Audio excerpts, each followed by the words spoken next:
In the 1940s, after World War II, some Russian researchers were tasked with doing a sleep experiment on some political prisoners from the war.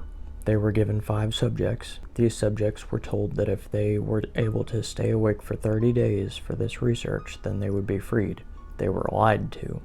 They were never going to be freed. During the course of the research, the first 4 days, everything was normal. The subjects talked to each other. They talked about why they were there. They talked about what had gone wrong in their lives to lead up to that point. On the 5th day, one of the subjects began screaming. He screamed for 3 hours consecutively. The only reason he stopped is because he tore his own vocal cords. The following day, one of the other subjects did the same. The remaining 3 subjects did not react. The only thing they did was cover the observatory windows with pieces of paper stuck to the windows using their own feces. Now the researchers were blind and they couldn't see anything that the subjects were doing, and at the same time, everything was silent. They checked the microphones hourly, and no sound was coming out of the room, even with 5 people still inside. The oxygen levels still showed that 5 people should be in there breathing. The silence and blackout continued from day 5 until day 14. On day 14, the scientists used the intercom system inside the chamber to tell the subjects that they were going to come in, and compliance would result in their immediate release. One voice said very calmly, "We do not want to be freed." The scientists entered anyway, and they discovered that 1 subject had been killed, and the remaining 4 were in a very bad state. Their bodies were missing pieces of flesh, missing pieces of organs. It's said that the state that they were in is hard to even call alive. Over the course of the next few days, there was attempts made for each subject to be treated at a medical facility. One subject was subdued with tranquilizer, and as soon as his eyes closed from the effects of the tranquilizer, his heart stopped and he died.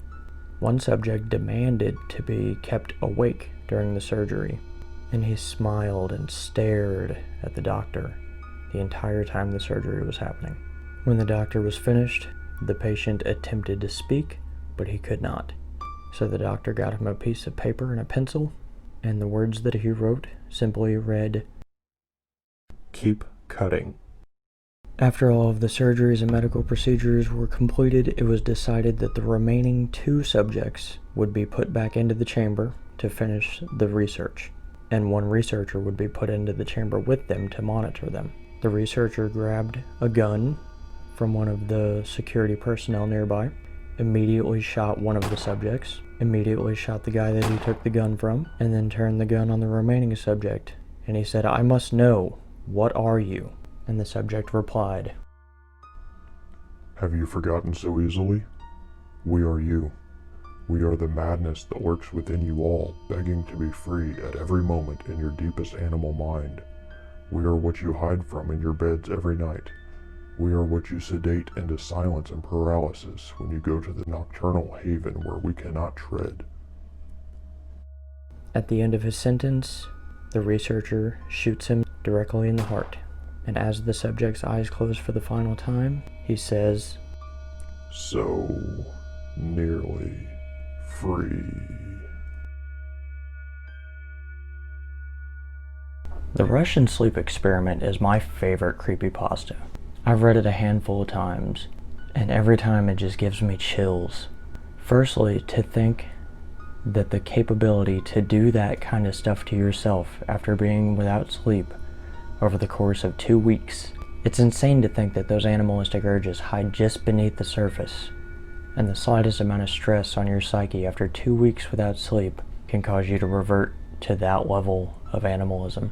Another point to take away from this story is that the government was willing to put 5 people through this torture of keeping them awake for 30 days. The Russian government in the 1940s was willing to do this to 5 human beings. They might have been prisoners, but did they really deserve to go through 30 days without sleep just to get some research done? I think the punishment that they got was worse than death. For your body to have triple the normal oxygen levels in your bloodstream is crazy. For your internal organs to still be functioning outside of your body is wild. The thought of still being awake during a major operation surgery to put your internal organs back inside your body and smiling the whole time and wanting the doctor to keep cutting, that's not something that I can imagine. And the little speech from the last subject at the end of the story explaining that this is always there. This is a little thought that's just always at the back of your mind. To think that everybody has it in them to be this kind of creature, it's unnerving. To think that every single person on the planet this could be them. It's almost horrifying, really. To think that the human mind can be broken to the point that you revert to a stage that I wouldn't even say is animalistic. It's something below animalism. Because even animals know that when there's pain, you stop. This is below that. I don't even know what you would say is below animalism at that level. But knowing that 5 political prisoners from World War II went through that. And Russia's a wild place. I'm not going to say that this isn't our true story. There's no proof that this is real. There's no telling evidence that this actually happened. But then again, there's no evidence saying it didn't happen either. I'm Showtime, and this has been the CreepyPasta Showcase. Stay tuned until we meet again, after dark.